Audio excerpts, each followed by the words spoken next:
digas públicamente, me mandás un correo, un mail, me explicás un poco la situación y listo. Yo lo que no puedo a veces ayudar a nadie es cuando, no sé, ustedes saben que la cursada se va a cerrar en el año 2022, ¿sí? O sea, el año que viene, el 30 de abril. O sea que una semana antes antes de que sea el 30 de abril del 2022, está abierta la posibilidad de que ustedes acrediten la materia, ¿sí? ¿Qué les quiero decir con esto? Que no quiere decir, che, no hagan nada, que miren que el año es largo. Le digo, no, tengan en cuenta que hay tiempos para esperar y para hacer y vayan haciendo. Poco, pero vayan haciendo. Ese sería mi lema, ¿sí? Un poco así, un tema muy productivista. Anda haciendo cosas para que no te tape la bola de trabajos y de cosas que van a ir pidiendo a todo el mundo, me imagino. Son muchas materias. Yo creo que un consejo que les di era eso. Vayan haciendo un poco para cada materia. Es mi consejo, ¿sí? Hola, profe. Mm, Gracias, profe. Profe. no sé si fue Hola, Luz o, bueno, Luz, te escucho. María Luz. María Luz. Sí. Bueno, gracias por decir eso porque me agarré coronavirus y creo que se lo puse en algún comentario. Estuve 3 días en la cama y hoy me tomé un ibuprofeno y me pude sentar a ponerme al día con un par de materias, Sí. pero la verdad es que me estuve sintiendo bastante mal y recién No. hoy me pude poner al día con un par de materias, así que Bueno, ojalá que te puedas recuperar pronto, Luz, y bueno, está bien. Sí, sí, te entiendo perfectamente. Es una situación muy delicada la que estamos viviendo y Y sí, es así como les digo, yo no... Es más, aparte, sepan que legalmente está prohibido pasar lista, ustedes son adultos, tienen derechos como estudiantes y pueden estar o no estar en los Zoom o en los Meet o las actividades que planteen los profesores porque se comprende eso y está contemplado en las nuevas disposiciones de la Dirección de Educación Superior, ¿sí? Yo creo que se los aclaré, no hay obligatoriedad de estar en los Meet. Simplemente los docentes pueden plantear esto y ningún docente le puede venir a plantear que hay obligación de estar, menos que menos pasar lista, ni andar provocando un malestar en una situación donde no corresponde provocarla, donde ya de malestares estamos hasta la coronilla. Disculpe, quiero hacer una consulta. O sea, es sumamente útil todo lo que nos está diciendo. Igual no se vayan, déjenme 10 minutos más y después sí se van todos corriendo. Por lo general, la mayoría de los profesores nos hicieron esos comentarios. Bueno, disculpe que repita. No, lo que sucede es lo siguiente. Si bien todos nos dicen, sí, hagamos las cosas con tranquilidad, que no nos matemos o no nos generemos demasiada presión, la realidad es que hay algunos profesores que nos están tirando todo por la cabeza, que entendemos que hay un programa, que tienen que ellos darnos el material. ¿Y qué nos sucede? Si bien sabemos que la cursada termina el año que viene y tenemos mucho tiempo, también tenemos miedo de ir saltándonos trabajos y después volver para atrás vamos a volver porque tenemos que estudiar, ¿sí? Para presentar después un final, esto es lógico. Sí, eso sí. Pero tampoco lo que nosotros no queremos es dejar cosas acumuladas, porque si nos tiran de a montones, obviamente las cosas se nos van a ir acumulando y eso es lo que nos está pasando.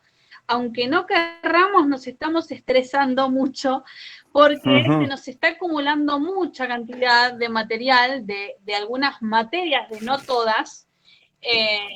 Y bueno, y lo que nos pasa es esto, del hecho de que obviamente que queremos cumplir, porque después empezamos con decir, bueno, dejamos esto de lado y ya nos empieza como a agarrar la fiaca, y creo que la mayoría no queremos eso, queremos tratar de llevar adelante todas las materias.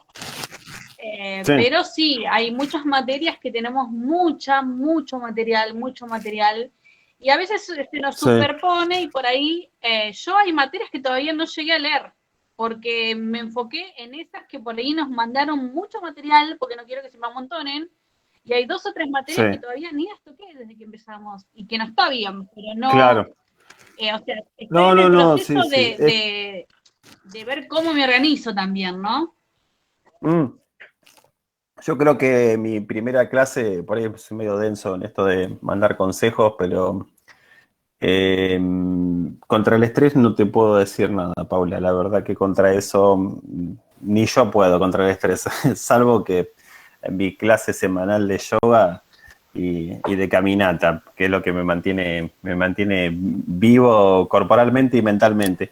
Pero después, lo otro, claro, yo no que yo te cuento lo que legalmente nos bajan a nosotros y se acuerda. Después cada profesor en su aula, de acuerdo a la ecuación psicofísica de cada uno y a su criterio, digamos, va avanzando y haciendo, ¿sí? No va a ser mi estilo, así que verán que vamos lentamente, si se quiere, y no estoy sobrecargando los de textos. Hasta ahora vimos solamente 2 textos y me importaba que vayan comprendiendo. Pero bueno, sí, entiendo lo otro. Yo en la primera clase les decía que por ahí, bueno, es un acomodarse estas clases, este año corto que nos toca vivir, porque arrancamos tardíamente también. Y bueno, y a los profes un poco también nos desesperamos un poco por también darles herramientas, darles contenidos. Y bueno, cuesta a veces parar esa vorágine, esa tendencia a... Bueno, yo me lo estoy tomando con la mayor de las calmas. Así que bueno, y cuando yo les requiera un trabajo donde ustedes lo tengan que hacer, lo voy a hacer con antelación, con mucho tiempo de antelación, para que ustedes los vayan elaborando, ¿sí? Y bueno, y las clases presenciales, es así, estas clases online... las toman o las dejan, pero con todo el amor del mundo se los digo. Si pueden estar y venir acá para charlar un rato y tener un momento para intercambiar alguna cosa o alguna duda, maravilloso. Y los que no se pueda conectar, no se puede conectar. Sí, profe, entiéndanme que es así como yo veo esto en este momento particular. Y saben, les confieso más, yo en el momento de la presencialidad, yo no soy policía de nadie. Yo, si me venís con la verdad, me decís, che, mira, salgo tarde del laburo, no llego, voy a venir salteado, listo, venite, quédate. Total, tenemos final, tenemos múltiples instancias para ver si pudiste ir aprendiendo algo. Yo soy así, qué sé yo. A mí no me gusta andar detrás de la gente. No me parece que corresponda, qué sé yo, creo que todos ustedes están acá porque les gusta y quieren aprender, y eso está buenísimo. Si yo les puedo enseñar algo y puedo darle una mano, genial. Y después, bueno, digo, esa es mi onda. Después, bueno, qué sé yo. Después escúchenme, como les digo esto, después les digo, en el final pongo la misma cara que ahora, y por ahí algunos lo leen y dicen, che, tiene cara de culo. No, tengo la misma cara de ahora, pero le voy a decir, che, contame un poco, ¿qué pudiste aprender del texto de Varela? ¿Qué te pareció tal película? ¿Qué te pareció tal cosa, tal otra? Ahí sí, bueno, en algún momento ustedes van a tener que desplegar lo que fueron aprendiendo en cada espacio. Pero para eso hay tiempo. Una vez acreditada la materia... Alta peli, profe, viene ahí, yo la había visto y... Bueno, claro, excelente. para acreditar la materia tienen tiempo y bueno, ya saben, qué sé yo, eso es lo que les puedo decir. Después, bueno, cada uno se ajusta a eso, por ahí pueden cursar menos materias, sería una cosa más relajada también. Entonces cada uno, fíjese, adecúense porque es mucho incluso, yo tengo un hijo chico y estoy con él haciendo los deberes. Es un montón de tiempo que no es lo mismo. Esta situación de pandemia nos quitó mucho tiempo y es una lucha. Hablábamos del tiempo en la clase de Gustavo Varela como una situación muy contemporánea, esto de no tener tiempo. Creo que lo expresé en la clase que resumí, y de lo difícil que es compartir y comunicarse en estos momentos que nos toca vivir. Sí, ¿alguien está haciendo ruido? Okay. Sí. Sí, yo decía que, digamos, nosotros, bueno, por lo menos de mi parte, esta parte donde tenemos las clases sincrónicas o asincrónicas, no sé cómo se dice la palabra. Sincrónicas. Bueno, creo que es el momento donde tenemos que valorar estar en conjunto para poder plantear las dudas, porque después, si bien tenemos el grupo de WhatsApp, por ahí no es tan fácil el tema de sacarnos las dudas entre nosotros a veces, y quedan algunas dudas colgadas, y al no estar todos juntos en el aula, decirle a algún compañero, che, no me explicás esto que no me quedó bien, digamos, que no lo puedo entender bien, o eso es como lo que estaría faltando, digamos, ¿no? Ajá. Eso es lo que yo veo que nos estaría faltando a nosotros. Bueno, eso sí, las estrategias que ustedes se den es buenísimo. Que se den estrategias para estar conectados y para explicarse, ayudarse entre ustedes. Desde ya que, bueno, yo trato de acompañar las clases, siempre van a ver que algún audio o alguna recomendación o alguna actividad voy sembrando en el aula, que en general tiene que ver con lo que vengo planteando, ¿sí? Lo próximo que vamos a ver, se lo adelanto ahora para no adelantárselo al final, es un texto, pasamos de un texto de ensayo, si se quiere, a un texto escrito con una manera comunicativa muy llana, si alguien lo pudo leer, si no, charlamos un poquito ahora.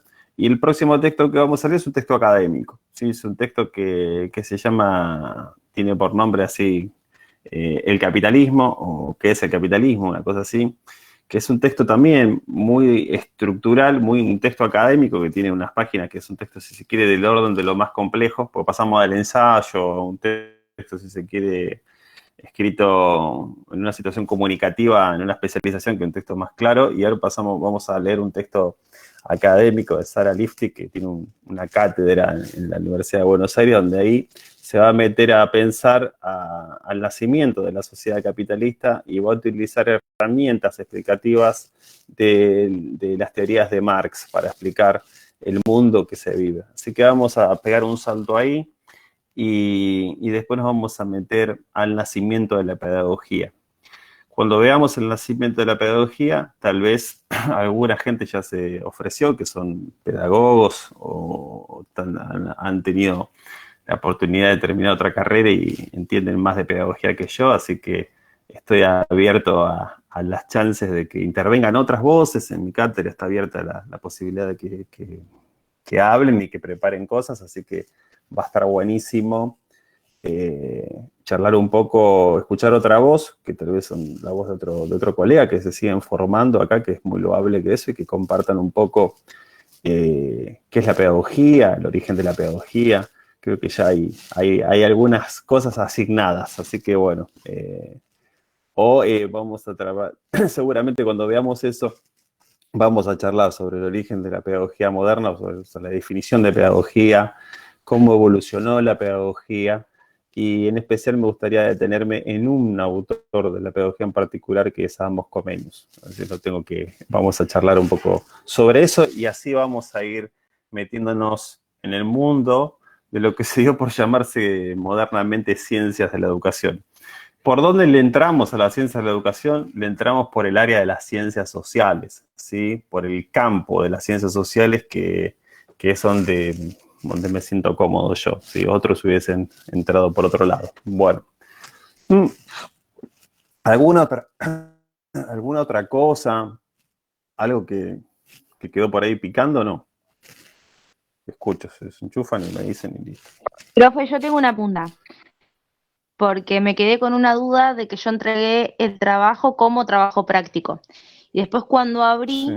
vi que los chicos habían puesto la respuesta como comentario de clase, en la clase. Sí. Pero yo, No como se haga decía, problema que después yo lo leo, lo voy a leer. Ah, hay un trabajo que tiene que ver con tiempos modernos, con una parte de tiempos modernos. Sí, perdón, discúlpenme a mí. Hay una parte que sí, que deberían escribir, subirlo por la pestaña, pero lo único que deben subir es el trabajo con tiempos modernos. Hay un fragmento del film de tiempos modernos que los invitaba a analizar.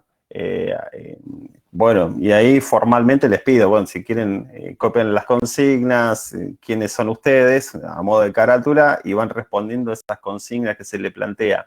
¿Por qué hago ese ejercicio de análisis cinematográfico? Porque creo que esa película del año 36 tiene mucho que ver con los tiempos, con el tiempo como valor, como estaba planteando Gustavo Varela, y sobre todo con este mundo contemporáneo que se vive, y sobre todo con el mundo capitalista, que es lo que estamos analizando, ¿sí? Es creo que es una de las grandes películas del cine americano, es una película que es una obra de arte mayor, con un final hermosísimo que es un canto a la vida. Pues nos habla del amor humano y eso es lo más grande que existe. Y de toda una serie de penurias que viven los trabajadores en esa época del Fordismo y el Taylorismo. Y creo que hay mucho para pensar esta sociedad disciplinaria, esta sociedad del siglo XIX, que está presente en el film. Si quieren, les adelanto algunas cosas que a mí me parece importante, porque, bueno, es muy de la modernidad el tema de pensar a la escuela como una institución de encierro, ¿sí? Es muy loco, ¿no? Pero se encierran para ser educados. Encerramos a la infancia para educarla, digamos, y ahí es el nacimiento de dos cosas, de la infancia por un lado y de la pedagogización, es decir, no hay una idea de juntar a gente que no se conoce como todos ustedes y pensar que los podemos educar, que la gente se puede formar como una primera utopía, ¿no? Que tiene la pedagogía. La idea de que cualquier ser humano pueda aprender. Eso es algo maravilloso. Porque es un punto, si se quiere, inaugural de la pedagogía, esto de formar al hombre, como decíamos Comenius, ¿no? Con esta idea de que todo el mundo puede ser educable. Y que no es propio de todos los discursos pedagógicos, ¿no? Vamos a ver que hay discursos más tecnocráticos que ponen en duda este proceso de educabilidad del hombre. Creo que, bueno, ahí esta película tiene mucho para ver acerca de estas instituciones que venía planteando Varela, que tienen que ver con la institución de la fábrica, la institución, el poder de la medicina, el poder de la policía, las instituciones de encierro que están muy presentes en esa película a lo largo de ese fragmento pequeño, pues si se ponen a pensar es un fragmento inicial de la película, donde él despliega, bueno, ¿no? Un montón de cosas allí que tienen que ver con esto que les vengo planteando. Creo que hay muchas conexiones para hacer. Si pueden encontrar un par de conexiones, creo que va a estar bueno que podamos pensar desde el universo cinematográfico. ¿Por qué? Porque el cine es una fuente para la historia, ¿sí? Cuando tengan la suerte o la desgracia de encontrarme otra vez en segundo año, si estoy vivo, van a ver que en el espacio de la práctica abordamos eso otra vez, abordamos el tema de los recursos y de las fuentes históricas para la enseñanza de la historia y de las ciencias sociales. Pero bueno, un poco es eso, ir acompañando las clases de soportes estéticos, artísticos, que puedan hacerles más digerible y entendible lo que están leyendo, ¿sí? Eso para ustedes, y además que se les prenda una lamparita a ustedes cuando tengan que enseñar, y que sepan que el cine, las imágenes, la música, también transmite ideas, pensamientos y sentimientos acerca del mundo. Al igual que los cuentos, al igual que las novelas, etcétera, etcétera, ¿no? Es muy importante que ustedes, desde que pisaron un profesorado, bueno, pisaron simbólicamente, nunca no sé si lo pisaron, pero bueno, puedan empezar a pensar en los recursos que tenemos para aprender y en los recursos que tenemos para enseñar, ¿sí? Con los cuales no es posible una ciencia sin una estética. Es decir, el arte siempre nos ayuda a comprender el mundo, a desafiarlo, a cuestionarlo, incluso nos da algunos vaticinios. Sí, yo miro así para ver si... ¿Dónde están? Tengo tantas ventanitas. Sí, no, yo leí el texto de las ciencias sociales y vi el fragmento de Charles, ¿cómo se llamaba? Chaplin. Chaplin, sí. Pero no leí el texto de Varela, o sea, me lo salté, no sé cómo.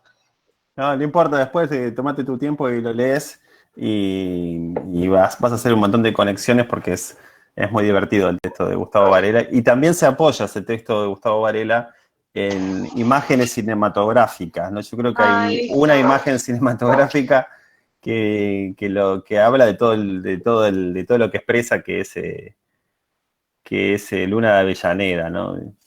La primera secuencia de arranque de la película, que no lo haya visto, bueno, ya saben que lo amo y lo odio a Campanella. Lo amo cuando lo veo en el cine y lo odio cuando habla, porque no dice cosas que a mí me gusten, en lo más mínimo. Pero esa película y toda su cinematografía construye una gran obra. Es un autor. Realmente hay que decir que él es un autor con una marca propia que lo distingue a Campanella.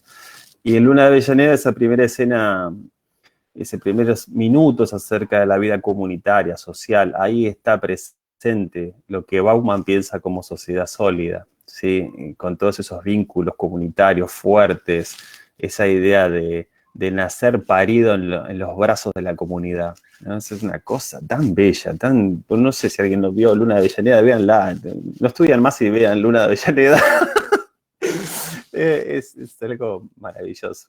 Y al otro hay un fundido a negro, los fundidos son parte del lenguaje del cine, se funde a negro como si fuera una gramática que tiene el lenguaje del cine donde hacen un punto y aparte, te hablo de otra cosa. Cuando ven el cine mudo es muy patente porque hay placas, se ponían placas negras, ¿sí? Que son como separadores de los segmentos de acción de la secuencia. Y en ese punto, no sé por qué explico esto, pero no importa. En ese punto aparece, en ese fundido a negro aparece, creo que es Eduardo Blanco, solo, en un ambiente deteriorado, ¿no? Aislado. El individuo está solo, es la soledad, es la angustia, es el alcoholismo, ¿no? Es decir, hay algo ahí muy del mundo contemporáneo que tiene que ver con la vida que vivimos. Estamos muy conectados, estamos muy enchufados, pero estamos muy solos, ¿no? Y creo que ahí hay algo. Desde el punto de vista sociológico, donde Bauman lo plantea como esta debilidad de los vínculos. Hay una fragilidad en sostener vínculos sociales extensos, porque también lo que ha cambiado como eje vertebrador de la vida es el universo laboral, ¿sí? Y, bueno, no me quiero extender más en eso porque es lo que hablamos en la clase pasada, pero creo que va por ahí. Profe, El cine te ayuda a matizar esto. Sí. profe, también se ve en el texto que nos mandó Allan Poe, en eso también se ve mucho. El texto de Allan Poe, ¿ves? Yo, no sé, yo eso no lo puse para que ustedes me repitan de memoria un cuento. Me parecía a mí que como hecho sociológico, nosotros estábamos pensando a las disciplinas sociales, en primer lugar, para hacer un esquema del pensamiento humano, ya metiéndome un tema, en el tema, bueno, quería leerles algo, pero ya, ¿quieren que les lea algo? Si no, bueno, sí, les voy a leer algo. A mí me gusta que me lean cosas. Sí, profe, Bueno, les voy a leer. Les voy a leer algo que es una poesía. Escuchen qué lindo. Dice así: Hombre pequeñito, de Alfonsina Storni, una gran poetisa argentina. Hombre pequeñito, suelta tu canario que quiere volar. Yo soy el canario, hombre pequeñito, déjame saltar. Estuve en tu jaula, hombre pequeñito, ¿qué jaula me das? Digo pequeñito porque no me entiendes, ni me entenderás. Tampoco yo te entiendo, pero mientras tanto, ábreme la jaula, que quiero escapar. Hombre pequeñito, te amé media hora, no me pidas más. Poesía, de la alta poesía, ¿no? Es lo más subversivo que existe la poesía, no respeta ninguna ideología, ningún régimen social, es buenísimo, ¿no? Pensando esto en un día particular, el 3 de junio, ha llegado a todos los institutos, producto de inmensa lucha que dieron las mujeres en Argentina, y que hoy se incorpora algo al calendario, si se quiere, escolar, que tiene que ver con la lucha del colectivo Ni Una Menos en Argentina. A todos los profesorados llegó esto por parte de la Secretaría de la Mujer, que creo que está elevado a ministerio, si no mal recuerdo. Detrás de ese ministerio está Dora Barrancos, historiadora, doctora en sociología, profesora de la Universidad de Quilmes, una gran tipa que ha hecho historia de las mujeres en el Río de la Plata, un gran texto, un gran libro para poder pensar la perspectiva de género dentro de la historia argentina. Aparte es una enorme luchadora social por los derechos de las mujeres. Llega a eso también. Estamos atravesados por un montón de demandas, ¿no? Y de cuestiones muy contemporáneas que tienen que ver con que muchas cosas que se incorporan a la educación tienen que ver con la lucha que han dado los colectivos. Y eso está buenísimo que suceda. Es una escuela, la del siglo XXI, que nos va a demandar un montón, ¿no? Nos va a demandar desde la educación sexual integral, desde los feminismos que están en boga, y bueno, ni hablar de los derechos humanos, ¿no? Las perspectivas de género que hicieron todo un camino de lucha y que hoy tiene esta potencialidad de meterse en la educación para poder pensar un mundo donde podamos entender que las mujeres son seres humanos, ¿no? Y no cosas ni objetos que se puedan destruir, ni matar, ni violar. Dicho esto, que es mi pequeño homenaje, me meto en la clase que correspondía meterme, ¿sí? Porque hablando de la estética y de lo contemporáneo y de los problemas sociales, vaya si tenemos problemas sociales. Hace poquito había un film guionado por una mujer y dirigido por un hombre, Bogliaro, se llama el director de cine. Es de La Plata, hace cine de 2 pesos, pero con pocos recursos. Se llama Expansivas y es una especie de western criollo que se da en Ensenada, una película de venganza. Se las recomiendo, está disponible en Cinear. No es una obra de arte. Yo escribí en contra, porque estoy haciendo un taller de escritura, de crítica cinematográfica, que hace un tiempo que vengo estudiando eso. Pero aparecen nuevas heroínas en una película de género, ¿no? Emulando con algunos golpes parecidos a esa historia tan rica que se filmó en Berazategui de Un oso rojo del gran Adrián Caetano. Bueno, no hago más recomendaciones porque si no me paso toda la noche y no digo nada de lo que tengo que decir. Bueno, vayamos a lo nuestro. ¿Qué es lo nuestro también? Es el mundo, son las cosas que nos pasan, sino para qué estudiamos ciencias sociales, ¿no? Esos son... Profe. Sí. ¿Qué tal? Buenas noches, ¿cómo estás? No, que me quedé pensando en el poema que leyó recién, que justamente cuando lo escribió la autora, ¿no? Lo hizo justamente de esta perspectiva de género, ¿no? Porque planteaba justamente como que el canario es la mujer, la que está encerrada y está cosificada, y tiene un poco que ver con todo lo que venimos hablando y con esto que usted quiere introducir en la clase, porque en realidad con esta lucha de los colectivos lo que se viene cayendo también es uno de los grandes discursos ¿no? que traemos, esta cuestión del lugar que tiene la mujer en la sociedad, y eso estamos justamente en esta posmodernidad en donde se viene cayendo todo esa estructura, ¿no? de pensamiento que tiene el hombre en sí hacia la mujer, o que tenía por lo menos en las décadas pasadas. Bueno, muchas gracias, Miguel. Lo tomo como un piropo y que le hayas vinculado con esto que venimos desarrollando, darle sentido a las cosas. Está muy bueno. Te sigo, sos un tipo, perdón que habla así, sos un estudiante, sos un estudiante que te vi ahí, te estuve leyendo, bueno, tus intervenciones, que son intervenciones extensas. Justo me acordé, tengo una particularidad, yo no me acuerdo ni la cara de nadie. Me van a cruzar 20 veces por ahí, van a decir, este tipo es un odioso, pero no me acuerdo a veces de las caras. Pero a veces los nombres, como estoy ahora asociando nombres, veo que ahí has intervenido bastante y bueno, estás muy entusiasmado con tus reflexiones, pero muchas gracias, Miguel, quería agradecerte que sí, que un poco era eso. Ahora se habla, fíjense, hay una cosa técnica que aprendí hace poquito, de despatriarcalizar las disciplinas. ¿Vieron cómo se habla de descolonizar una mirada, que podamos pensar con cabeza propia la realidad argentina, con cabeza yanqui o con cabeza europeizante? Se suma a esta expresión que me pareció interesante, despatriarcalizar las disciplinas sociales, es decir, correr del centro del lugar estas concepciones tan arraigadas que vos venías planteando, Miguel. Bueno, sigo un poco más. Yo les decía en ese texto, aquellas que lo hayan podido leer bien, y si no me acuerdo el nombre de la chica, la compañera que está con COVID, no hay problema, ustedes vayan leyendo. Los 2 primeros textos son de una amabilidad generosísima. El otro tercer texto por ahí tiene una complejidad mayor, que ahí vamos a ayudar más a la gente que necesita ser ayudada. Después, entiéndase que yo no subestimo a nadie, pero me parece a mi juicio, que el otro texto, como es un texto académico, el que van a leer de Sarah Lipstick, va a requerir de mayor empeño, de mayor onda meterle ahí a ese texto.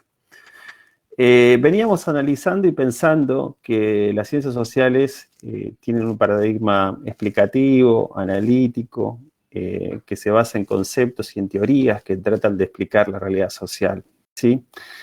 Que parece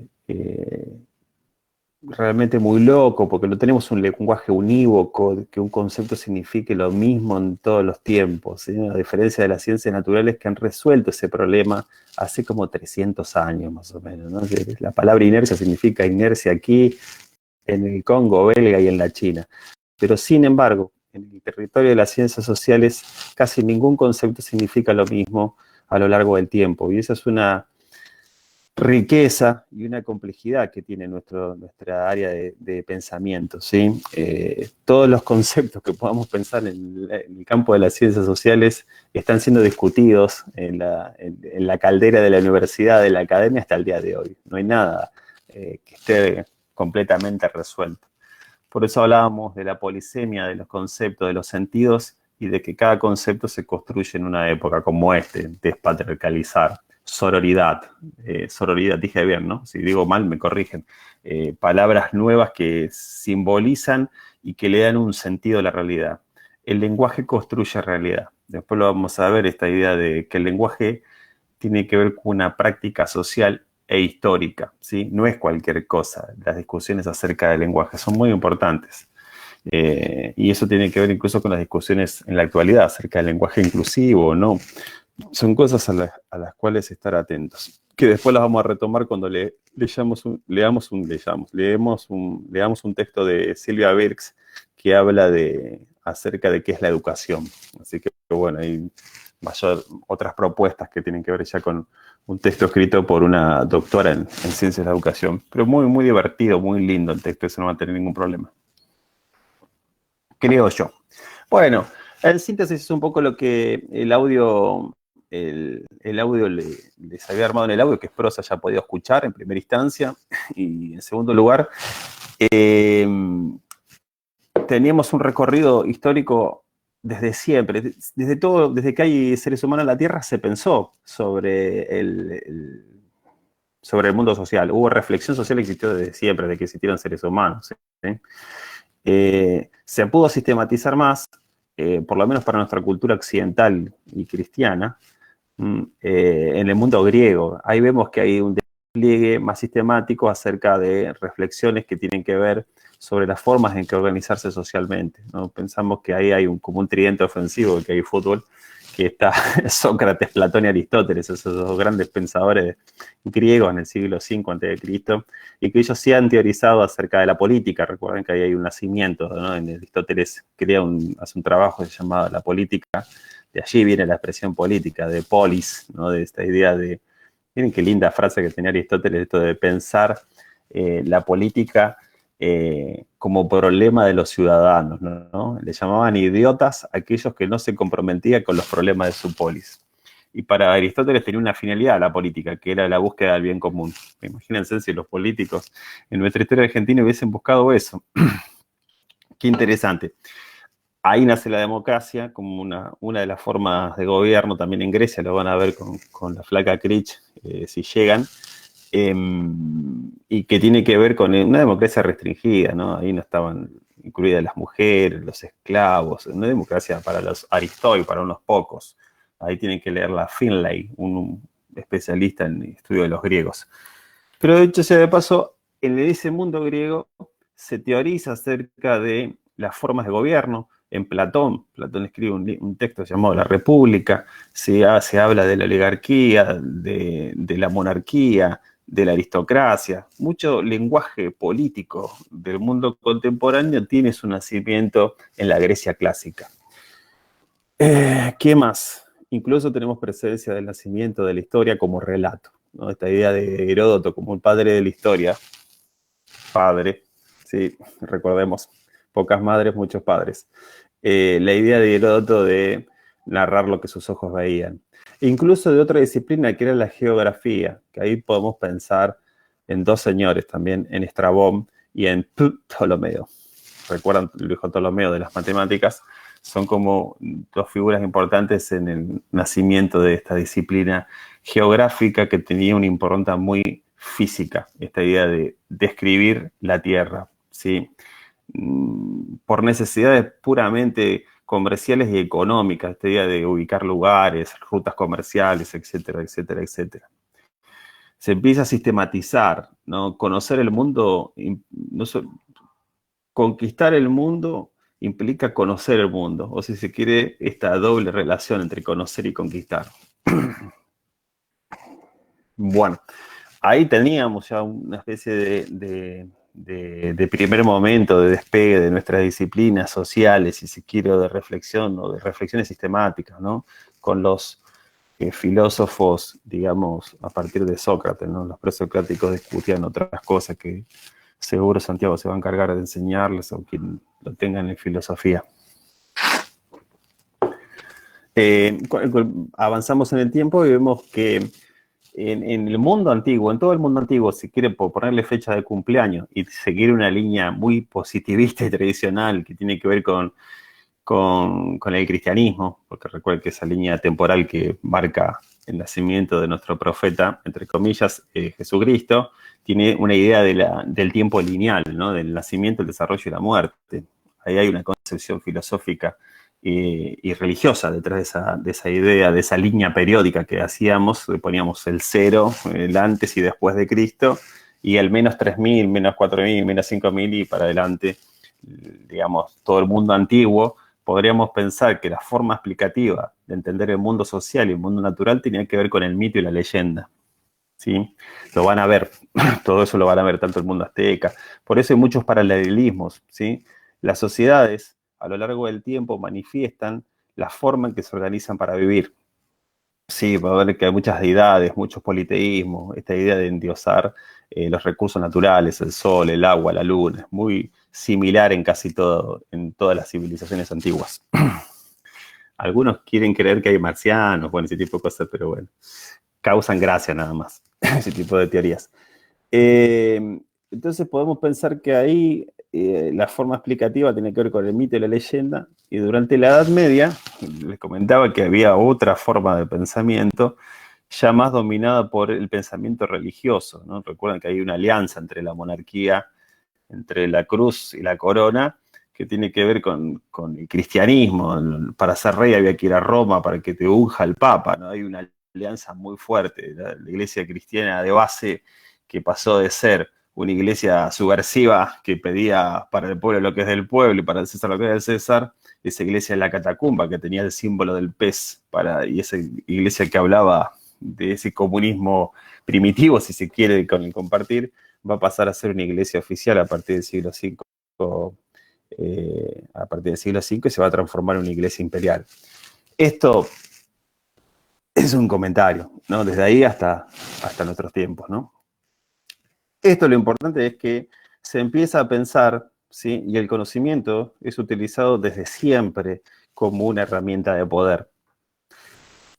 La iglesia va a construir un sistema de interpretación del mundo social que va a generar también teorías y que va a descansar en las Sagradas Escrituras, en la Biblia, a partir de algo que se construye como el dogma del cristianismo, que es un sistema de pensamiento cerrado que no admite ningún tipo de cuestionamientos ni de crítica. De ahí viene la idea, che, vos sos muy dogmático. Bueno, no sé ahora qué la gente que dice, pero bueno, es esa idea de que uno se cierra sobre sí mismo y no acepta nada. Y que eso descansa en la fe, ¿sí? Y no se puede cuestionar. Si te lo cuestionabas, te agarraba el tribunal o el Santo Oficio de la Inquisición y te tiraban al fuego, ¿eh? Y si te arrepentías, era porque gritabas, y si no te arrepentías, era porque también gritabas. Bueno, de todas formas te ibas a prender fuego. Para ello, hagan un clic y vean de Jean Janot la película, majestuosa película que habla sobre la vida medieval, que es basada en la novela de Umberto Eco, el italiano, el semiólogo. En el nombre de la rosa, con el fabuloso de Sean Connery que se murió hace poquito. Ahí estaba el universo medieval, la forma de pensamiento medieval, ¿sí? Esa es una cosa importante. Y teorías que explicaban el mundo desde la creación de Dios y teorías que explicaban la centralidad del planeta Tierra a lo largo de este cosmos, orden, ¿no?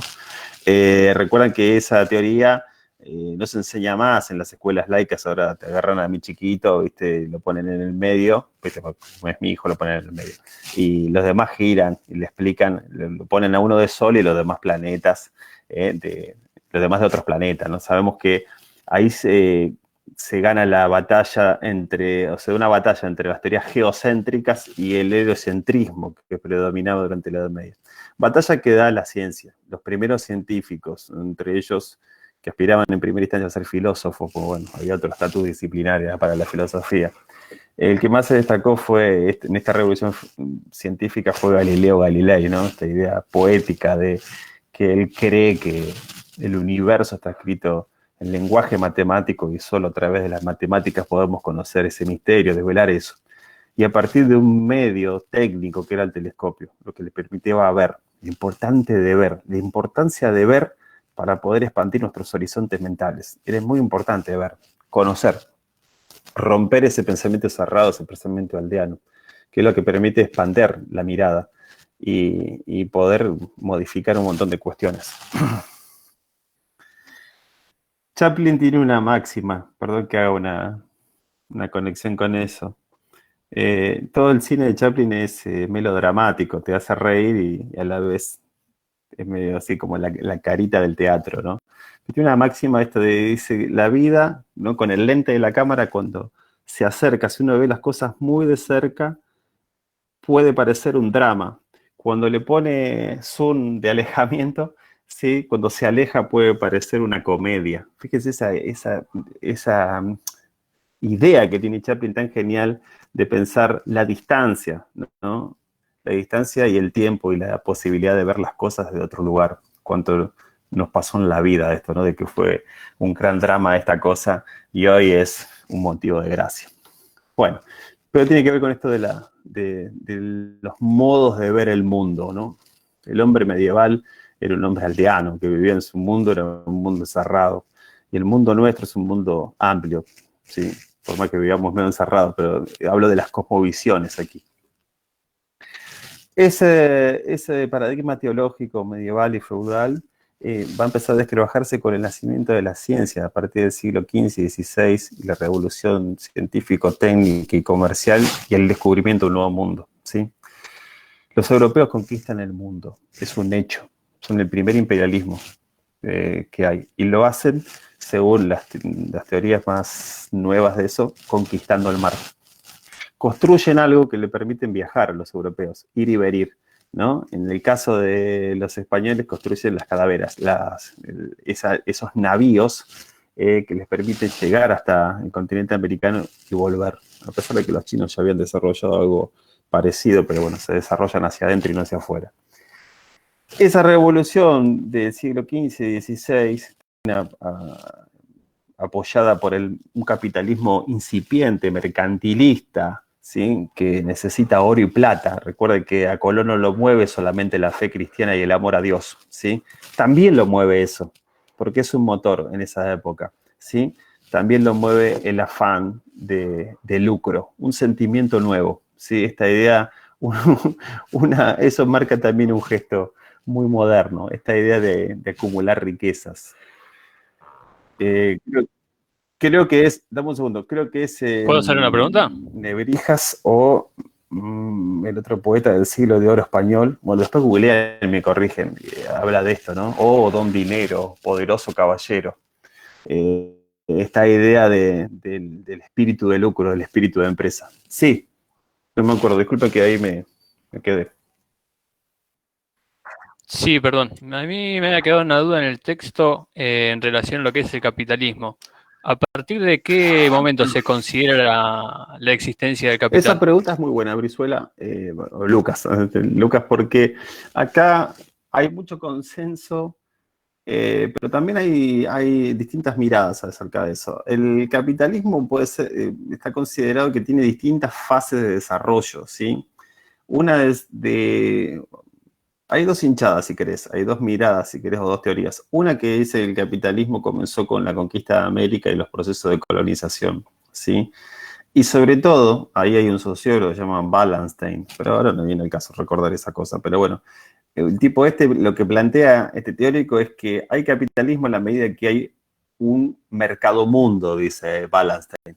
Y ese mercado mundo, un mercado donde circulan bienes de todas las áreas del mundo y está interconectado, sucede con posterioridad a la conquista de América y a la colonización. Es decir, que hay, para algunos autores, el capitalismo nace en el siglo XVI con la conquista y colonización de América.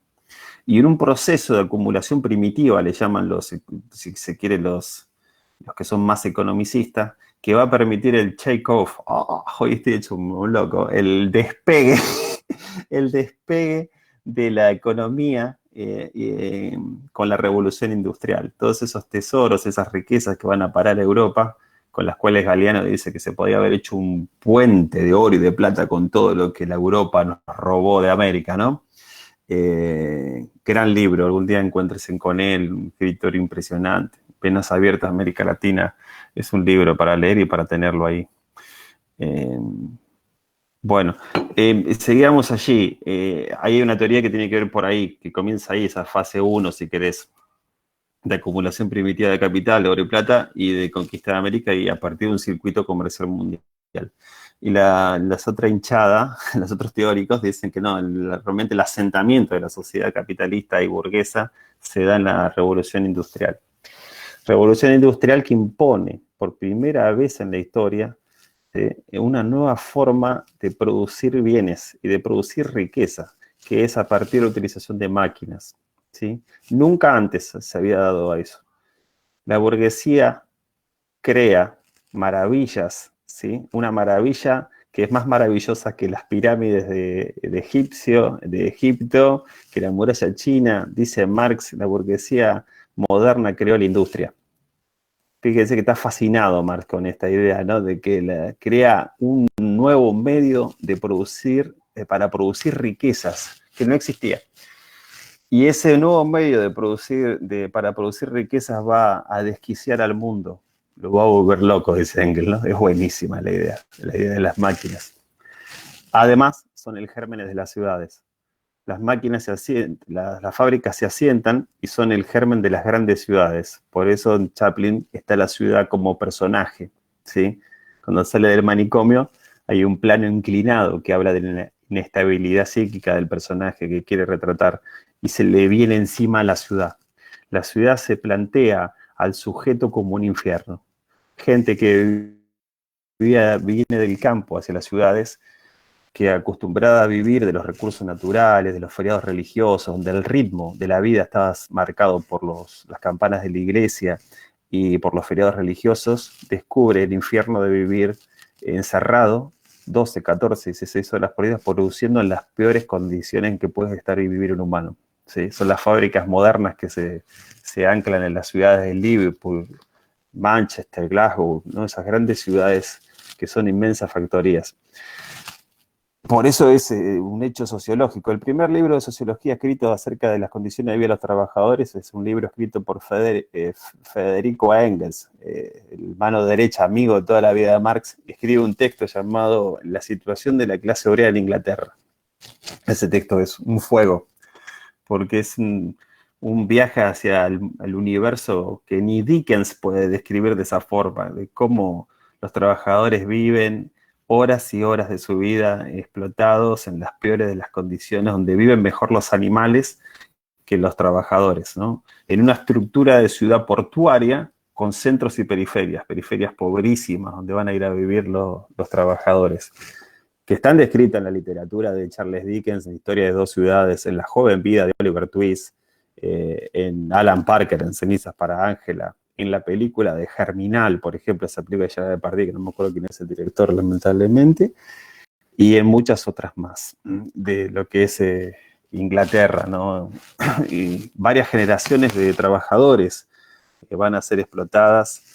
Marshall dice, es una orgía del capital que lleva adelante con la vida humana de los trabajadores ingleses, ¿sí? El promedio de vida no supera los 30 años en Inglaterra, en esas épocas del siglo XVIII y siglo XIX. Es una cosa realmente descomunal. Nace eso como hecho sociológico moderno, la ciudad.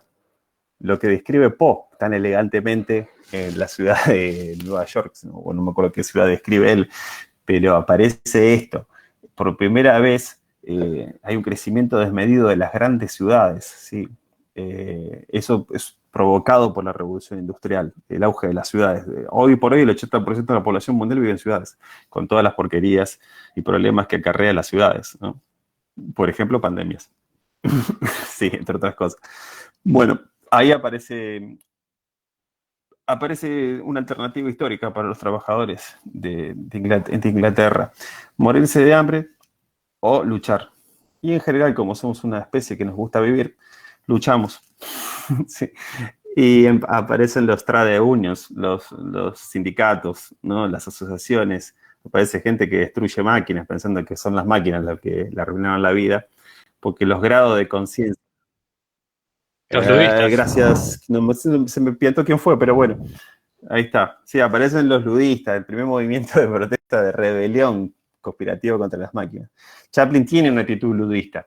Sí, yo lo amo a Chaplin, bueno, ¿para qué andar escondiendo los amores? Y él atenta contra la fábrica, él es un terrorista, ¿no? Tipo, que tiene una locura muy particular, es una locura que subvierte el orden de los establecidos. ¿Qué quiere decir ludista? Ludista es con D, no pongas nudista que después te sale un montón de porquerías y le echas la culpa a profesores sociales. Con L, ludistas, es un pequeño grupo conspirativo que asocian que destruyen máquinas en el campo y en las ciudades pensando que las máquinas son lo que les jodieron la vida, esa vida que tenían antes, ¿sí? La conciencia política de los trabajadores crece a la par del desarrollo industrial, dice Engels, lo cual es cierto. Hay que esperar mucho tiempo para que la gente se dé cuenta que no son las máquinas, ¿sí? Que es un orden social, que es más complejo, pero para eso va a haber que esperar hasta el siglo XIX y al nacimiento de doctrinas políticas que defienden los intereses de los trabajadores y de las trabajadoras. Es el anarquismo de Proudhon, de Bakunin, y es el socialismo científico de Karl Marx y de Federico Engels, los que van a nutrir por primera vez de una teoría, de un horizonte explicativo del mundo en que viven y una utopía posible de realizar. Es impresionante eso, ¿no? Es parte de la historia. Por eso es que nace el Estado Nacional y tiene necesidad de controlar el conflicto, ¿sí? Los tipos que empujaron, la misma burguesía francesa que empujó al pueblo a las armas y lo usó de arriete para destruir un orden social, que fue la monarquía, una vez conquistado el poder, dice, ¿y ahora cómo frenamos esto? ¿Cómo controlamos la rebelión social? ¿Cómo controlamos a las masas? De ahí la necesidad de pensar el conflicto, las cuestiones sociales y la necesidad de ser estudiado ese fenómeno, ¿sí? Pues ya la religión no lo puede hacer, no cohesiona tan fuertemente la indisciplina de este problema, ¿sí? ¿Cómo lo controlamos? De allí el nacimiento de la sociología. La sociología nace fuertemente conservadora, funcionalista se le dice, ¿no? La idea de que funcione al orden social vigente, ¿sí? Por eso Comte piensa que fue un error haber empujado a la gente a haber hecho una revolución violenta, los franceses, ¿sí? Porque, bueno, son cosas que después no la puede parar la gente, ¿sí? Ese tipo de cuestiones es interesante porque van a hacer una sociología conservadora. Marx, al revés, Marx va a decir que el conflicto es el motor de las sociedades, lo cual hay que agudizar para transformar eso y hacer que los trabajadores construyan una sociedad distinta. Pero sin irnos tan lejos, es ese siglo XIX tan acalorado, tan de inmenso crecimiento descomunal de la sociedad, de los puertos, de las ciudades. El capitalismo es optimista, los liberales, acá nace la idea del progreso indefinido, ¿no? Toda esa idea de un capitalismo vigoroso, se hacen recontramillonarios los industriales. Bajo, bueno, ya sabemos, ¿no? El hambre y la miseria más negra que pueda haber vivido los trabajadores europeos. De allí el nacimiento de la sociología, el nacimiento de la antropología, para ver otras realidades no europeas y ver qué se les puede robar, en qué se pueden convertir, en qué les pueden servir a esta sociedad europea que está conquistando, conociendo y sometiendo el mundo a sus necesidades, ¿sí? De allí es que tenemos también la academización de estas disciplinas sociales, ¿no? Se le paga a gente para que deje de trabajar y se ponga a estudiar, por decirlo así, y nacen la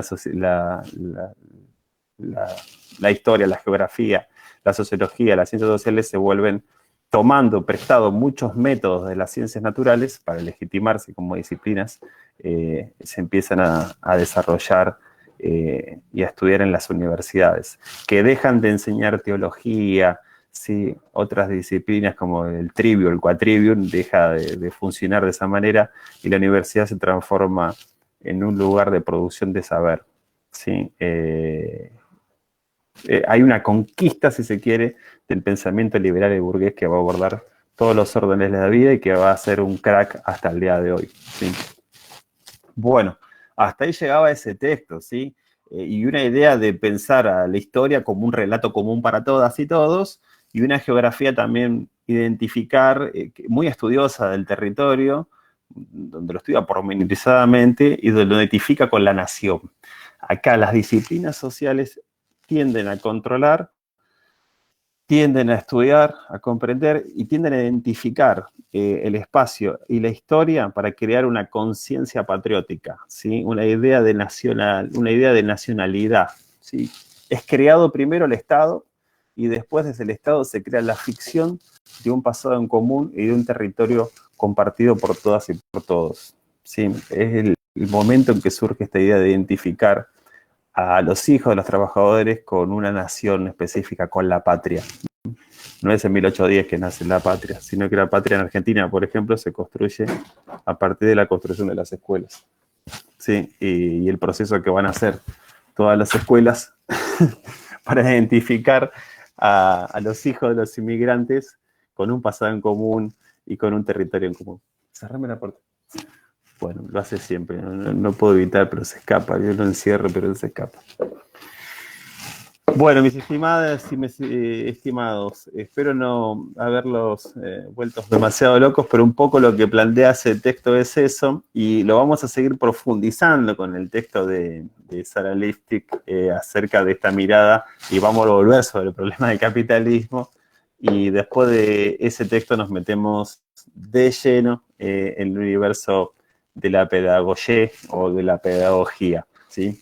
Quería cerrar la clase de hoy, empecé por ahí con un poema y cierro con otro poema y nos vamos a ver lo que queda del partido. Y si tienen alguna pregunta, me disculparán, pero la charlamos la clase que viene. Estoy así, como esta es una clase poética.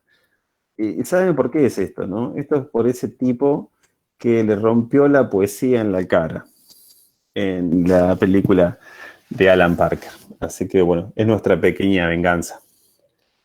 El poema se llama Pájaro Azul y dice así. Hay un pájaro azul en mi corazón que quiere salir, pero soy duro con él.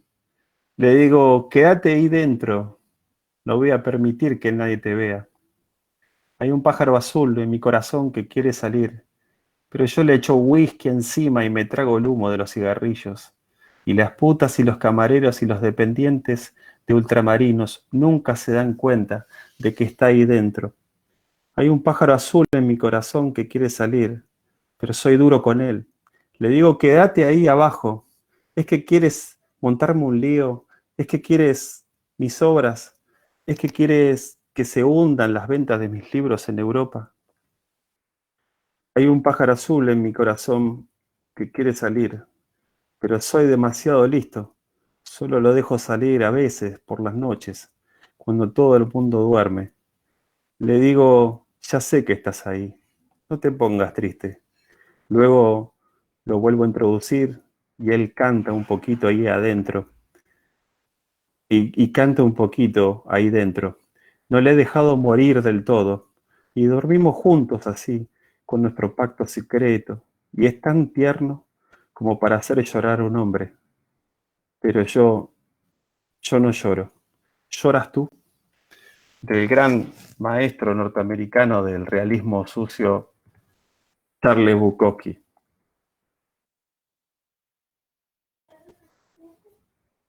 Un gran escritor de la generación beat norteamericana, machista, sexista, todo lo que se quiera, pero un gran, enorme escritor. Con esto cerramos por hoy, mis estimados. Espero que haya sido de interés para ustedes y les haya allanado en algo sus estudios. Buenas noches. Bien, profe, un placer. Muchas gracias. No, gracias, profe. Nos vemos. Gracias, profe. Chao, profe, gracias. Buenas noches, profe. Chao. Buenas noches a todos. Nos viendo. Chao. Chao, profe.